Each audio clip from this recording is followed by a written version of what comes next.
ओम जय श्री हरि विष्णु। जय माता रानी। दोस्तों, आपके अपने चैनल धर्म साधना में आपका बहुत बहुत स्वागत है। माँ भगवती दुर्गा की कृपा आप और आपके पूरे परिवार पर सदा सर्वदा बनी रहे। दोस्तों, चातुर्मास का समय भगवान श्री हरि विष्णु की कृपा पाने का अत्यंत ही श्रेष्ठ और बहुत ही शुभ समय होता है।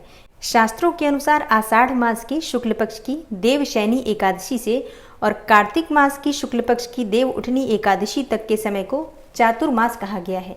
चातुर्मास का मतलब होता है 4 महीने जो कि भगवान श्री हरि विष्णु योग निद्रा में बिताते हैं, जैसे कि सावन का महीना, भाद्रपद मास, आश्विन मास और कार्तिक मास। तो ये 4 महीने भगवान श्री हरि विष्णु को समर्पित होते हैं। शास्त्रों के अनुसार इन 4 महीनों के अगर आप व्रत धारण करते हैं या बिना व्रत किए भी कुछ नियमों का पालन करते हैं तो इससे आपके जीवन में बहुत सारे बदलाव होते हैं।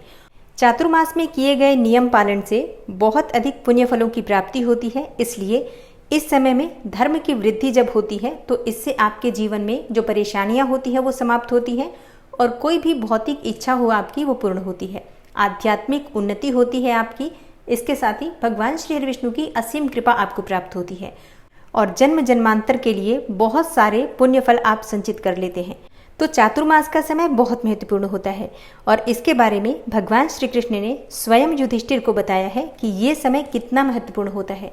इस समय में आपको कौन से कार्य करने चाहिए, कौन से कार्य नहीं करने चाहिए और कौन से कर्म इस समय में अगर आप करते हैं तो उससे आपको किस फल की प्राप्ति होती है, किन चीज़ों का दान करना चाहिए, किन चीज़ों का भोजन करना चाहिए, कब स्नान करना चाहिए और चातुर्मास के क्या नियम होने चाहिए। तो आज की वीडियो में आप जानेंगे कि भगवान श्री कृष्ण ने युधिष्ठिर से किस प्रकार से चातुर्मास का वर्णन किया है। तो वीडियो को पूरा जरूर देखिए और अच्छी लगे वीडियो तो लाइक कीजिए, शेयर कीजिए और चैनल पर पहली बार आए हैं तो सब्सक्राइब करके बेल आइकन को जरूर प्रेस कर लीजिए। इससे ये होगा कि इस चैनल पर जो भी नई वीडियो अपलोड होंगी उनकी नोटिफिकेशन आपको सही समय पर प्राप्त होगी। और अब जानते हैं चातुर्मास के नियम के बारे में भगवान श्री कृष्ण के द्वारा। पद्मा एकादशी की कथा सुनाने के बाद भगवान श्री कृष्ण ने आगे कहा, हे राजन, इस पद्मा एकादशी का ही दूसरा नाम हरिशयनी एकादशी भी है। आज से भगवान विष्णु 4 मास के लिए शयन करते हैं और चातुर्मास्य के व्रत आज से ही प्रारंभ होते हैं। तब युधिष्ठिर ने विनीत भाव से पूछा, हे जनार्दन, भगवान विष्णु के शयन की विशिष्ट पूजा विधि और व्रत तथा चातुर्मास्य व्रत कैसे किया जाता है, मेरी जानने की बड़ी इच्छा है। कृपया इसके बारे में भी विस्तार पूर्वक बतलाइए। भगवान श्री कृष्ण बोले, हे राजन, अब मैं आपको भगवान विष्णु की हरिशयन पूजा और चातुर्मास्य व्रत का संपूर्ण विधान बतलाता हूँ। इसे आप ध्यान पूर्वक सुनिए। जब सूर्य कर्क राशि में जाता है तब भगवान शयन करते हैं और जब सूर्य तुला राशि में आता है तब भगवान सोकर उठते हैं। हे राजन, अधिक मास के आने पर भी यह क्रिया इसी प्रकार की जानी चाहिए और इसके अतिरिक्त अन्य किसी भी दिन न तो देवताओं को या भगवान को शयन कराना चाहिए और न ही उन्हें जगाना चाहिए। चातुर्मास्य व्रत और शयन की विशिष्ट पूजा के बारे में बताते हुए भगवान श्री कृष्ण ने आगे कहा, चातुर्मास्य का व्रत करने वाले को भगवान विष्णु की चतुर्भुजी सोने की मूर्ति का षोडशोपचार विधि से पूजन करना चाहिए और चातुर्मास्य व्रत के नियम का संकल्प करना चाहिए। भगवान की सोने की मूर्ति को पीताम्बर पहनाकर सुंदर श्वेत सैया पर शयन करावें और धूप दीप नैवेद्य आदि से भगवान का षोडशोपचार पूजन करें। पंचामृत से स्नान आदि कराकर इस प्रकार कहें, हे ऋषिकेश, लक्ष्मी जी सहित मैं आपका पूजन करता हूँ। आप जब तक चातुर्मास्य शयन करें मेरे इस व्रत को निर्विघ्न रखें। भगवान विष्णु की इस प्रकार पूजा और स्तुति करके शुद्ध भाव से मनुष्यों को दातुन आदि के नियमों को ग्रहण करना चाहिए।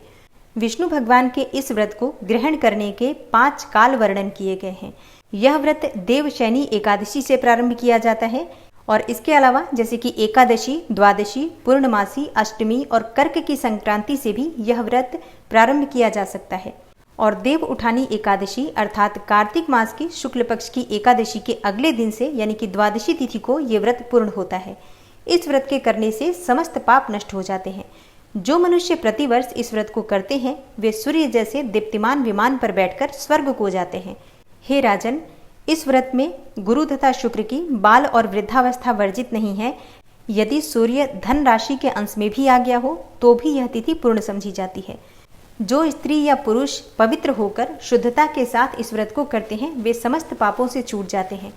बिना संक्रांति का मास अर्थात मल मास देवता और पितृकर्मों में वर्जित है। आगे भगवान श्री कृष्ण ने कहा, हे राजन, अब विभिन्न कार्यों का अलग अलग फल सुनो। जो मनुष्य प्रतिदिन मंदिर में झाड़ू देते हैं, जल से धोते हैं, गोबर से लीपते हैं या मंदिरों में रंग करते हैं, उनको 7 जन्म तक ब्राह्मण योनि मिलती है। जो मनुष्य चातुर्मास में भगवान को दूध, दही, घी, शहद और मिश्री आदि से स्नान कराते हैं तथा ब्राह्मणों को भूमि और स्वर्ण आदि का दान करते हैं, वे वैभवशाली होकर अंत में स्वर्ग में जाकर इंद्र जैसा सुख भोगते हैं। जो विष्णु भगवान की सोने की प्रतिमा बनाकर धूप, दीप, नैवेद्य और पुष्प आदि से भगवान का पूजन करते हैं, वह इंद्रलोक में जाकर अक्षय सुख भोगते हैं। जो मनुष्य तुलसी से भगवान का पूजन करते हैं या स्वर्ण की तुलसी ब्राह्मणों को दान देते हैं, वे सोने के विमान में बैठकर परम गति को प्राप्त होते हैं।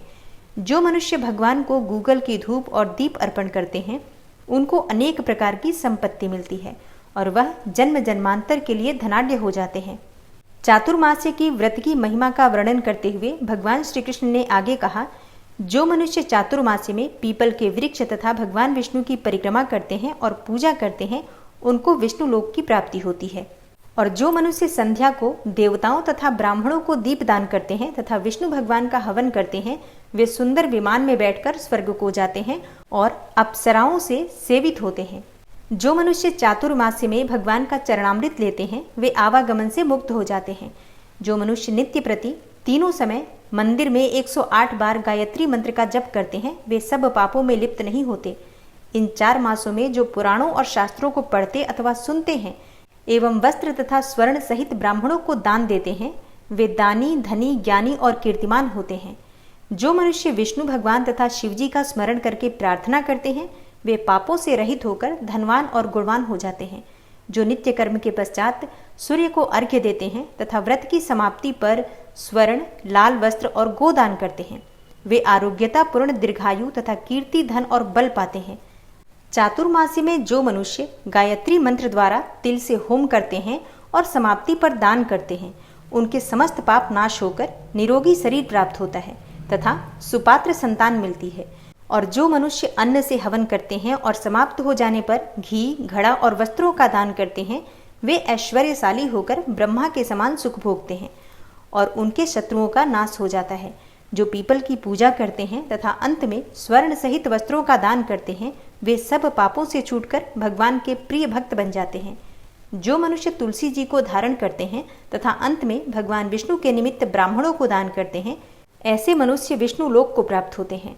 जो मनुष्य चातुर्मासी में भगवान के शयन के उपरांत प्रतिदिन उनके मस्तक पर दूर्वा चढ़ाते हैं और अंत में स्वर्ण की दूर्वा का दान करते हैं, वे भी वैकुंठ लोक को जाते हैं। जो दान करते हुए इस प्रकार स्तुति करते हैं कि हे दूर्वे, जिस भांति पृथ्वी पर शाखाओं सहित तुम फैली हुई हो, उसी प्रकार मुझे अजर अमर संतान दो। इस प्रकार स्तुति करके सोने की दूर्वा ब्राह्मण को दान करने वाले मनुष्य सब पापों से छूट जाते हैं और अंत में उनको स्वर्गलोक की प्राप्ति होती है। जो भगवान के मंदिर में जाकर रात्रि जागरण करते हैं और भजन कीर्तन करते हैं, वे भी स्वर्ग को जाते हैं। भगवान श्री कृष्ण ने आगे कहा, हे राजन, चातुर्मास्य के व्रत में उत्तम ध्वनि वाला घंटा दान करने का विशिष्ट महत्व है और घंटा दान करते समय दाता को यह प्रार्थना करनी चाहिए कि हे भगवान, हे जगत पिता, हे सृष्टि के संचालन करता, आप समस्त पापों का नाश करने वाले हैं। आप मेरे न करने योग्य कर्मों तथा न करने योग्य पापों के करने से जो भी पाप उत्पन्न हुए थे, उनको नष्ट करिए। और हे राजन, जो चातुर्मास्य व्रत की समाप्ति पर गायों का दान करते हैं या एक ही कपिला गौ का दान करते हैं, वस्त्र दान करते हैं अथवा जो नित्य प्रति ब्राह्मणों को नमस्कार करते हैं, वे धनाढ्य होते हैं। उनका जीवन सफल हो जाता है और साथ ही समस्त पापों से भी छूट जाते हैं।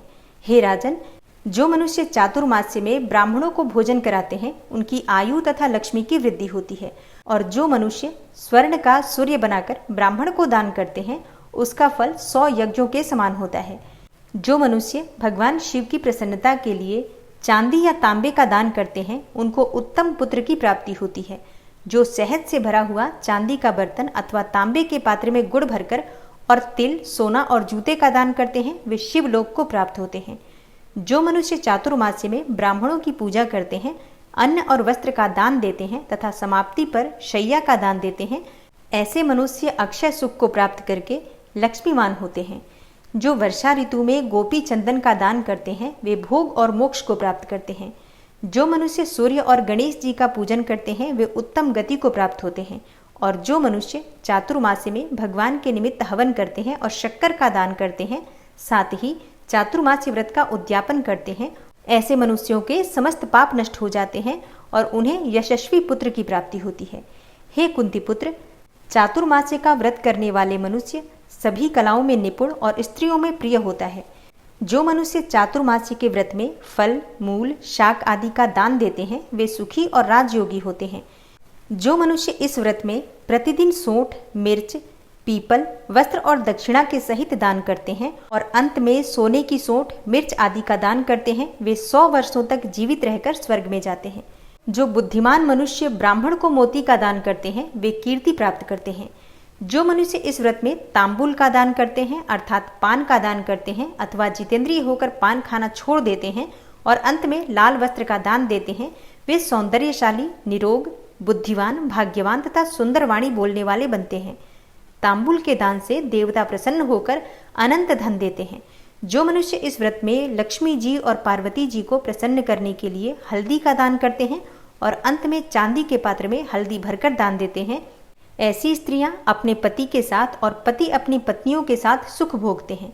उन्हें सौभाग्य, अक्षय धन और सुपात्र संतान मिलती है और साथ ही वे देवताओं में भी पूजित होते हैं। जो मनुष्य इस काल में शिवजी और पार्वती जी की प्रसन्नता के लिए ब्राह्मण, स्त्री तथा पुरुष का पूजन करके दक्षिणा, वस्त्र और स्वर्ण का दान करते हैं और आरंभ में शिव की स्वर्ण प्रतिमा बनाकर दान देते हैं और बैल का दान करते हैं, उन्हें संपत्ति और कीर्ति दोनों प्राप्त होती है। जो मनुष्य फल का दान करते हैं और अंत में स्वर्ण देते हैं, उनके सब मनोरथ सिद्ध होते हैं तथा सुपात्र संतान की प्राप्ति होती है। चातुर्मास्य में फल का दान करने से नंदन वन का सुख प्राप्त होता है। जो मनुष्य इस व्रत में पुष्प का दान करते हैं वे ज्ञान प्राप्त करके ब्रह्मलोक में पितरों के साथ अनेकों सुखों को भोगते हैं। जो व्यक्ति चातुर्मास्य में प्रजापत्य व्रत करते हैं और उसकी समाप्ति पर गौदान करते हैं और ब्राह्मणों को भोजन कराते हैं, वे सब पापों से मुक्त होकर ब्रह्मलोक को जाते हैं। जो मनुष्य वस्त्रों और बैलों के सहित हल्का दान करते हैं और साग, मूल और फलों का आहार करते हैं, वे विष्णुलोक को जाते हैं। चातुर्मास्य में जो मनुष्य केला या पलास के पत्रों में भोजन करते हैं, कांसे के पात्र और वस्त्र का दान करते हैं तथा तेल नहीं खाते हैं, उनके समस्त पाप नष्ट हो जाते हैं। जो मनुष्य पयो व्रत करते हैं और अंत में दूध वाली गौ दान देते हैं, वे विष्णुलोक को जाते हैं। ब्रह्मघाती, बालघाती, सुरापान करने वाला, असत्य बोलने वाला, अगम्या से गमन करने वाला, विधवा का शील भंग करने वाला, ब्राह्मणी तथा चांडालिनी के साथ भोग करने वाला महापापी भी चातुर्मास्य व्रत करने पर पाप मुक्त हो जाता है। हे राजन, चातुर्मास्य व्रत के अंत में 64 पल कांसे का पात्र तथा वस्त्रों और आभूषणों के साथ गौ और बछड़ा दान करना चाहिए। जो मनुष्य भूमि को गोबर से शुद्ध करके भगवान का स्मरण करते हैं, वे धार्मिक राजा होते हैं तथा उनकी संतान भी अच्छी होती है। उनको किसी शत्रु का भय नहीं होता और अंत में स्वर्गलोक को जाते हैं। चातुर्मास्य व्रत में जो नित्य प्रति भजन कीर्तन करते हैं तथा अंत में ब्राह्मणों को भोजन कराते हैं, उन्हें शिवलोक की प्राप्ति होती है। जो मनुष्य एक समय भोजन करते हैं और अंत में निराहार रहते हैं और भूखों को भोजन कराते हैं, भक्ति पूर्वक भगवान का पूजन करते हैं, भगवान के शयन करने पर भूमि पर सोते हैं और जो मैथुन नहीं करते हैं, ब्रह्मचर्य का पालन करते हैं, वे यशस्वी और लक्ष्मीवान होकर स्वर्ग में जाते हैं। जो मनुष्य चातुर्मास में सपरिवार चावल या फिर जौ का भोजन करते हैं और जो तेल नहीं लगाते, अंत में कांसे या मिट्टी के पात्र में तेल भरकर दान करते हैं, अथवा जो शाक नहीं खाते और अंत में चांदी के पात्र को वस्त्र में लपेटकर या फिर 10 प्रकार के शाकों से भरकर वेद पाठी ब्राह्मण को दान देते हैं, वे शिवलोक में जाकर अक्षय कीर्ति को प्राप्त करते हैं। जो मनुष्य गेहूं छोड़ने का नियम करते हैं और व्रत में अंत में सोने के गेहूं बनाकर दान देते हैं तथा जो व्रत में इंद्रियों का दमन करते हैं, उन्हें अश्वमेघ यज्ञ का फल प्राप्त होता है। जो मनुष्य श्रावण मास में शाक, भादों में दही, आश्विन में दूध और कार्तिक में दाल का त्याग करते हैं, वे निरोग और स्वस्थ रहते हैं। और जो मनुष्य मीठा, खट्टा और कड़वा पदार्थ का त्याग करते हैं, वे मनुष्य दुर्गुणों से छूट जाते हैं। जो मनुष्य भगवान का स्मरण करते हैं तथा जो पुष्प आदि का त्याग कर देते हैं, वे स्वर्ग को जाते हैं। जो चंद्रायण व्रत करते हैं, जो एकमात्र दूध का ही भोजन करते हैं, वे ब्रह्मलोक को प्राप्त होते हैं। उनका वंश प्रलय तक रहता है। जिस दिन भगवान उठते हैं उस दिन ब्राह्मणों को वस्त्रों का दान करना चाहिए तथा भोजन कराना चाहिए। यह सब दान सुपात्र को देने चाहिए। कुपात्र को दान देने और लेने वाला दोनों ही नरकगामी होता है। भगवान श्री कृष्ण कहते हैं, हे राजन, इस प्रकार से चातुर्मास्य व्रत के नियम का पालन करने वाला मनुष्य समस्त प्रकार के पापों से मुक्त होकर और समस्त प्रकार के सुखों को प्राप्त करता है और अंत में विष्णु लोक को प्राप्त होता है। तो दोस्तों, चातुर्मास का समय प्रारंभ हो जाता है हरिशयनी एकादशी से, लेकिन सावन का महीना चातुर्मास का पहला महीना होता है। इसलिए बहुत से भक्त हैं जो कि आषाढ़ मास की पूर्णिमा से चातुर्मास का व्रत करते हैं और बहुत से भक्त हैं जो कि हरिशयनी एकादशी से ही चातुर्मास का व्रत शुरू कर देते हैं। तो ये दोनों ही दिन श्रेष्ठ होते हैं। आप चाहें तो एकादशी से भी शुरू कर सकते हैं या फिर आषाढ़ मास की पूर्णिमा से भी शुरू कर सकते हैं। जो भक्त देवशयनी एकादशी से प्रारंभ करते हैं चातुर्मास का व्रत, वो देव उठनी एकादशी पर अपना व्रत समाप्त करते हैं, व्रत का उद्यापन करते हैं। और जो भक्त आषाढ़ मास की पूर्णिमा से चातुर्मास का व्रत शुरू करते हैं, वो कार्तिक मास की पूर्णिमा पर व्रत का समापन करते हैं, व्रत का उद्यापन करते हैं। और इस बार यानी कि साल 2023 में चातुर्मास का समय 4 महीने का नहीं बल्कि पूरे 5 महीने का होगा, क्योंकि इस बार अधिक मास भी लग रहा है। तो अधिक मास का समय भी चातुर्मास में ही गिना जाएगा। तो पूरे 5 महीने तक आपको नियम पालन करने होंगे। अब इस समय में आप कोई सा भी नियम पालन कर सकते हैं। ज़रूरी नहीं है कि आप व्रत ही करें। आप कोई एक नियम लेकर भी इस पूरे 4 महीने में अगर उसका पालन करते हैं तो निश्चित ही भगवान श्री विष्णु की असीम कृपा आपको प्राप्त होती है। तो अब देखिए, ये वीडियो तो वैसे भी काफ़ी लंबी हो चुकी है, तो इसलिए आने वाली वीडियो में मैं आपसे शेयर करूंगी कि इस चातुर्मास में आपको किस नियम का पालन करना चाहिए, मतलब कौन कौन से नियम हैं जिनका पालन आप कर सकते हैं। और अगर आप चातुर्मास का व्रत करना चाहते हैं तो व्रत में कौन से नियम होते हैं, किस प्रकार से आप चातुर्मास का व्रत धारण कर सकते हैं। तो अगर आप चातुर्मास के व्रत और नियम के बारे में जानना चाहते हैं तो कमेंट बॉक्स में ज़रूर लिखिए। मिलती हूँ मैं आपसे अगली वीडियो में। तब तक के लिए नमस्कार।